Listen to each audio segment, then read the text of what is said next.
Welcome to Magic Beyond the Books. Today I am talking about Stan Shunpike. I'm Renee.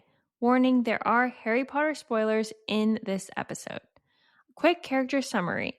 Stan, or his full name Stanley Shunpike, is a young conductor on the night bus who meets Harry in book 3 and has a few more encounters with him in books 4 through 7.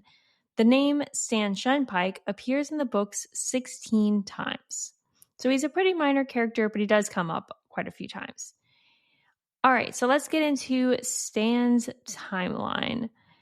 He was born around 1974 and 1975. He's 18 or 19 when Harry meets him in book 3, which is Harry Potter and the Prisoner of Azkaban.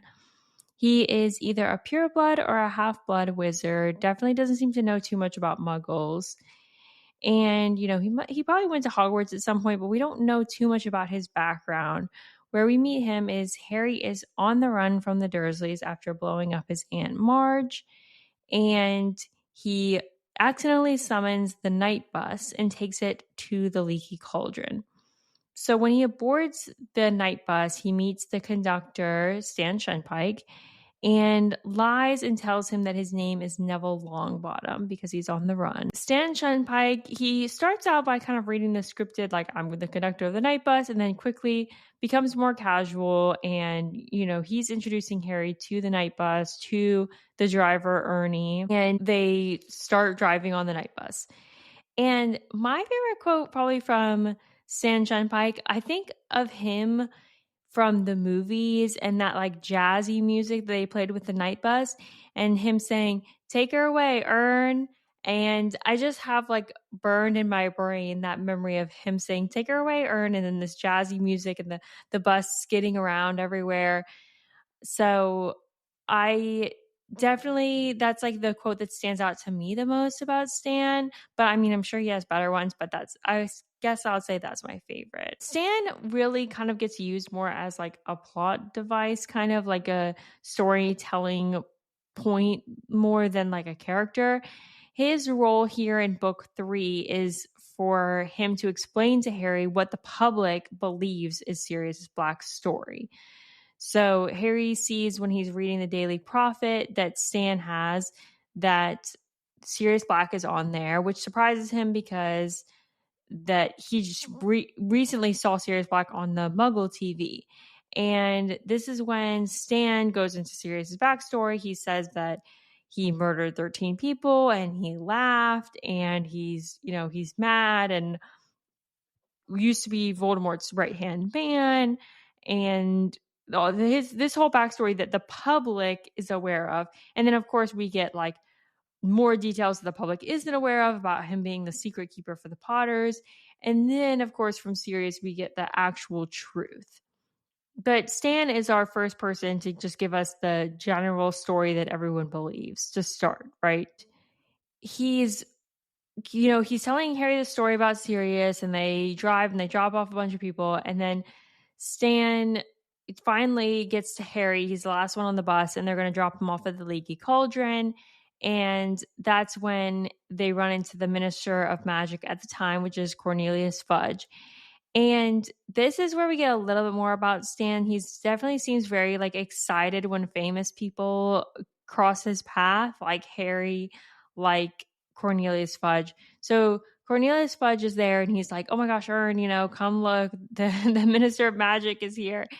And he calls Harry Neville in front of Fudge and, sees that Fudge is calling him Harry Potter. And then he's even more excited because he realizes that this Neville Longbottom that was on the train or on the bus is actually Harry Potter.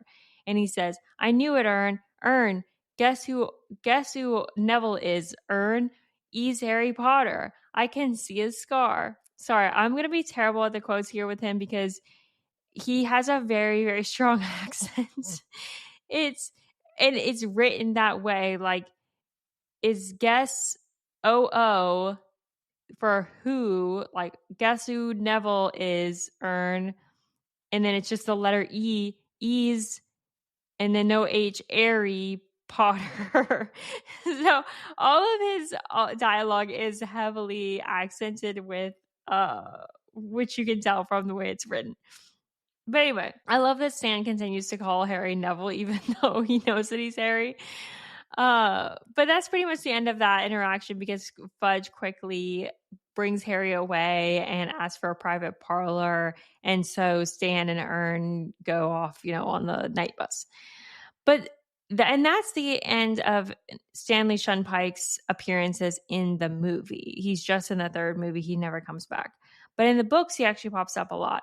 So again, in book 4, so they go to the Quidditch World Cup, and there's this attack on the Muggles of these like ex-Death Eaters or whatever.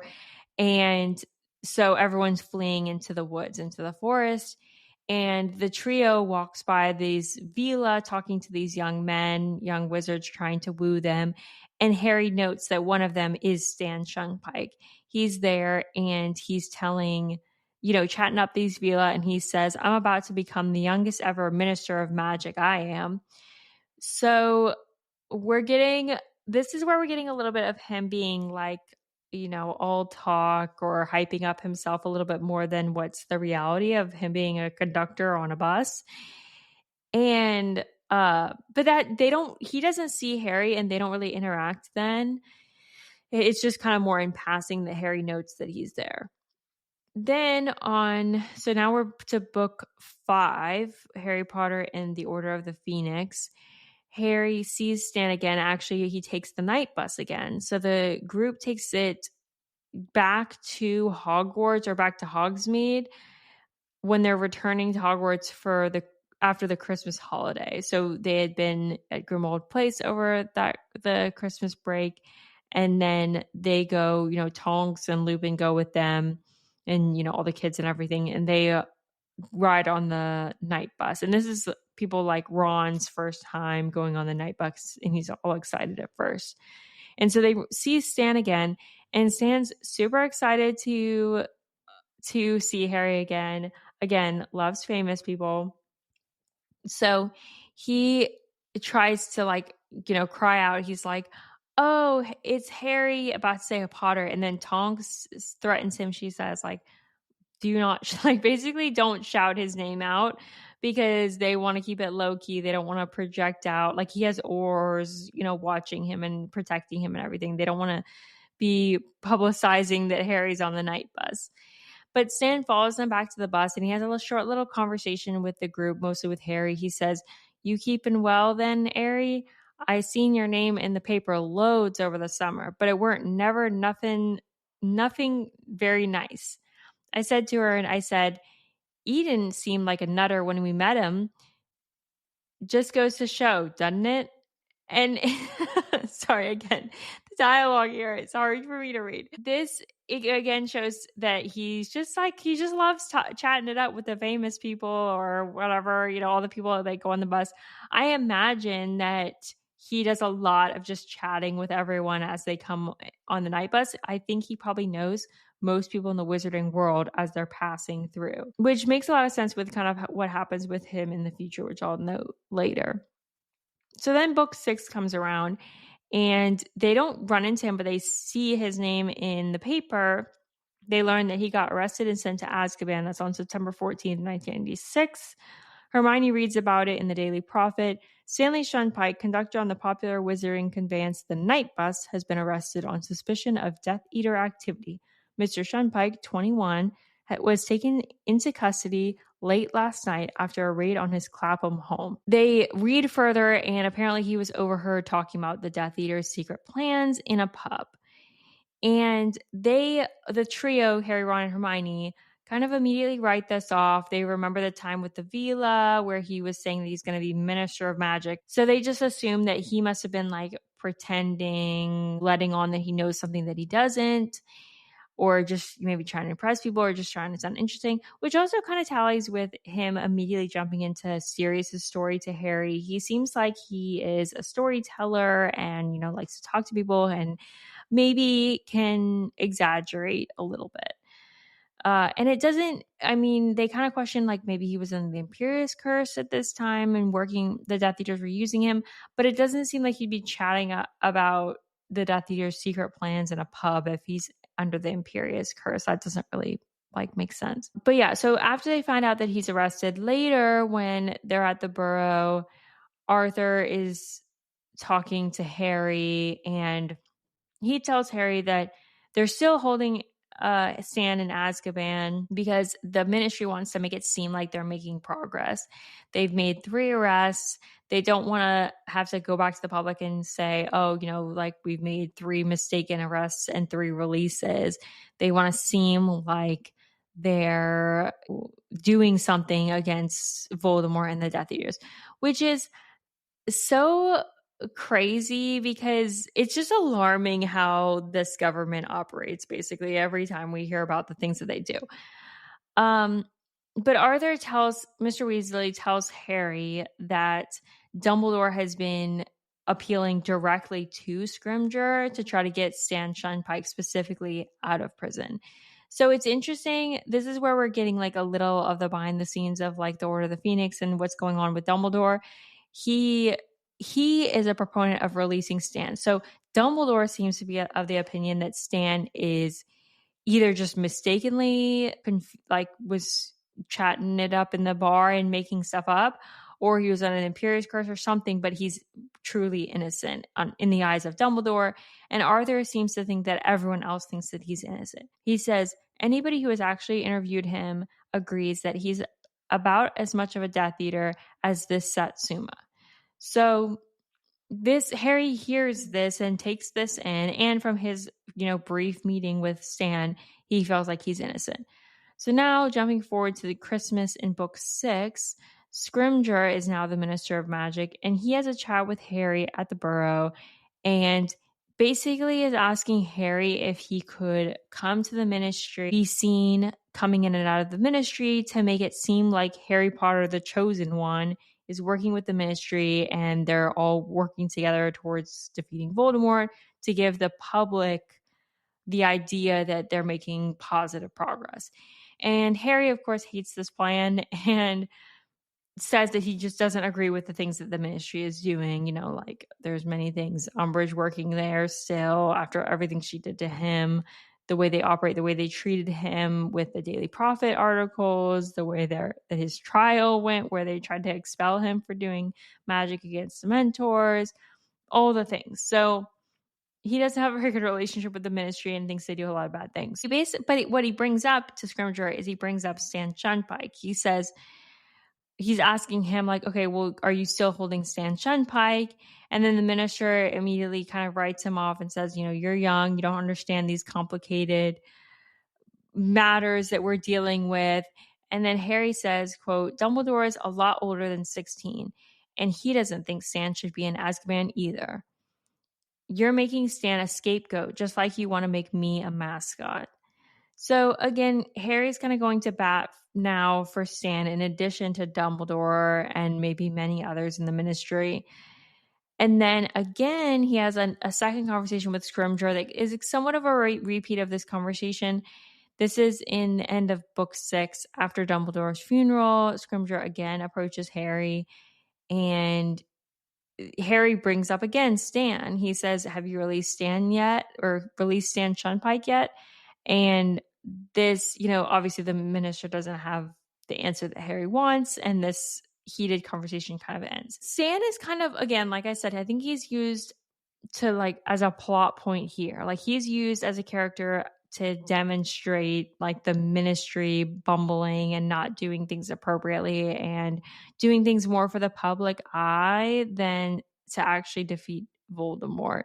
So again, Stan's kind of the plot device throughout many of these books. At some point, there's a mass breakout of Azkaban. A bunch of Death Eaters get out, like Lucius and others, and Stan gets out of prison.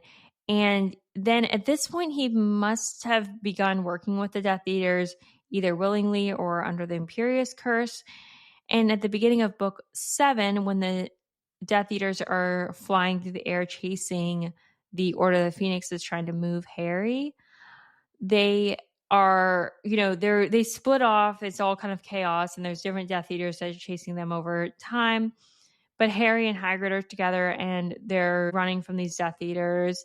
And Harry turns and he's, shooting spells at the Death Eaters, and the closest one, kind of makes a move, and his mask and hood come off, and he sees that it's Stan Shunpike. So this is the first time Harry's running into him for a while, again, like since all this arrests and standing up for him. So this is the quote from the book. The closest Death Eater swerved to avoid it, and his hood slipped, and by the red light of his next stunning spell, Harry saw the strangely blank face of Stanley Shunpike.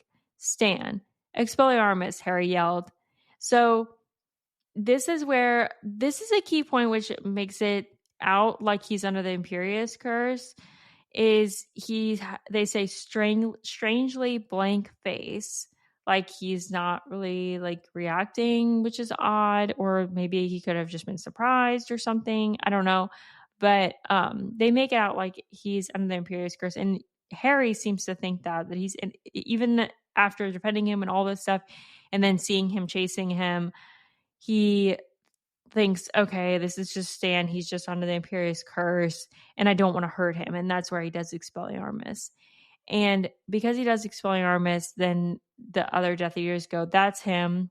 It's him. It's the real one. And that was the key pivotal moment where they realized that it was he was the real Potter out of all the multiple people disguised as Harry Potter. And they call for Voldemort to come. So later, when he's talking to Lupin kind of scolds him for this move, explaining that he's done Expelliarmus in front of all the Death Eaters, and it's a strange thing to do. It's a strange move.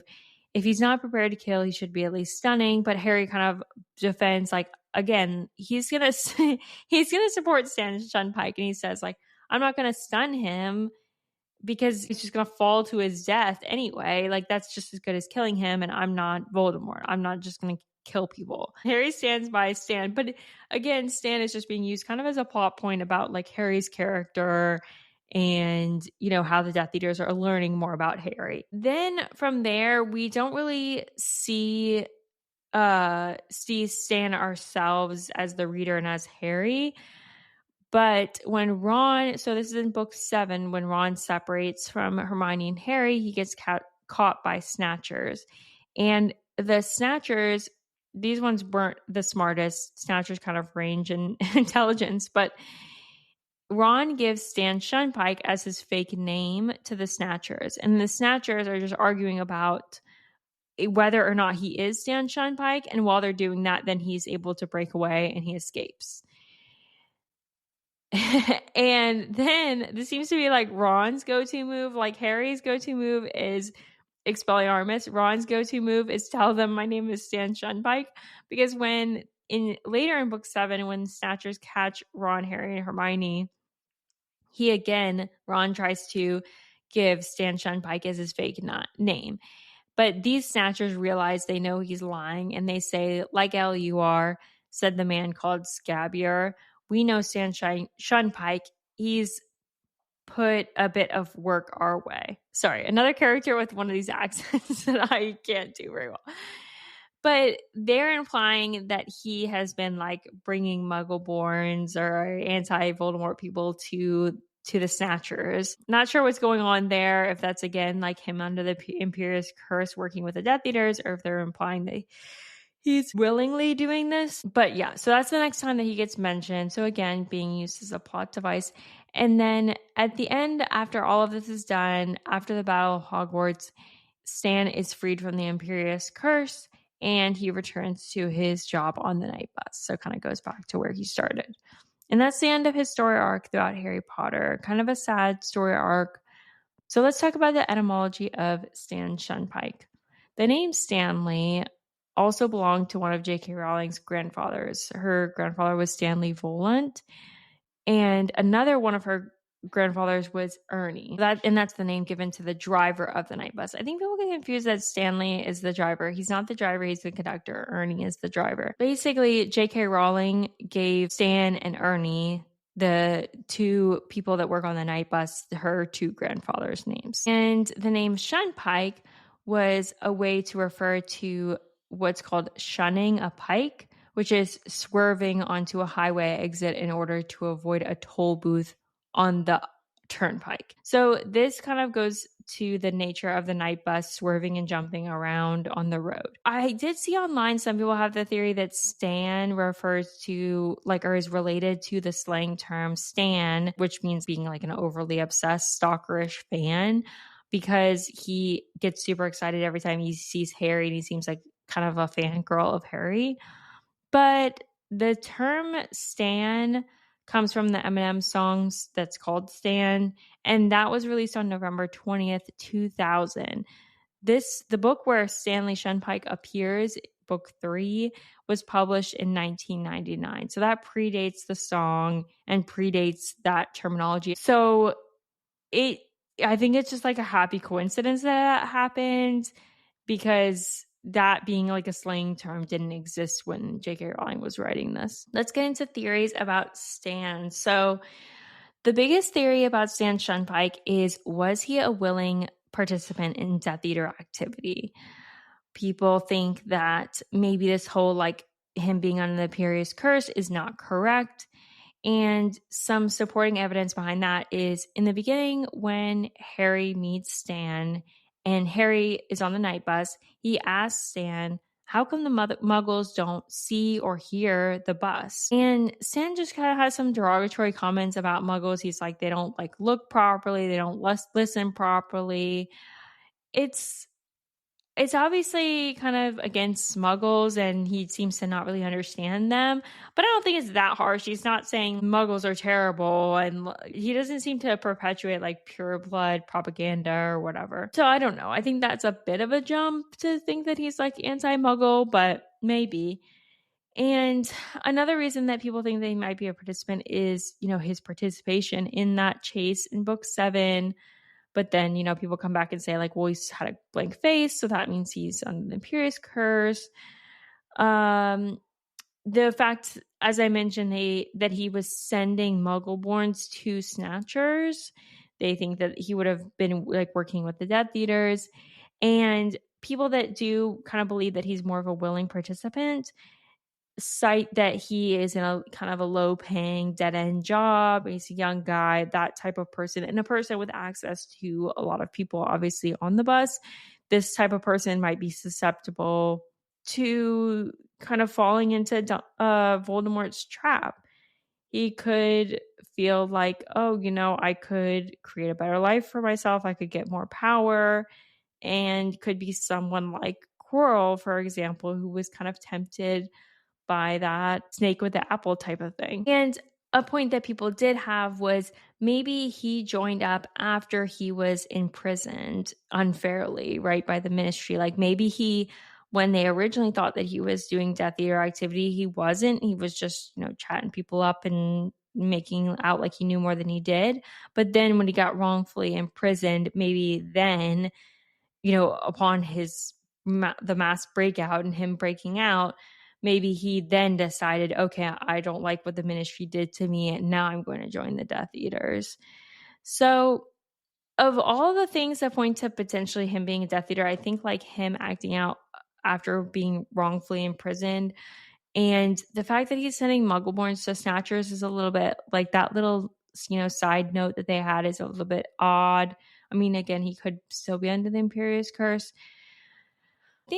I believe that he was under the Imperious Curse. I think, J.K. Rowling's very specific with the things that she writes, and her writing that he had a blank face during that chase, and her writing that Dumbledore himself was trying to get him out of prison.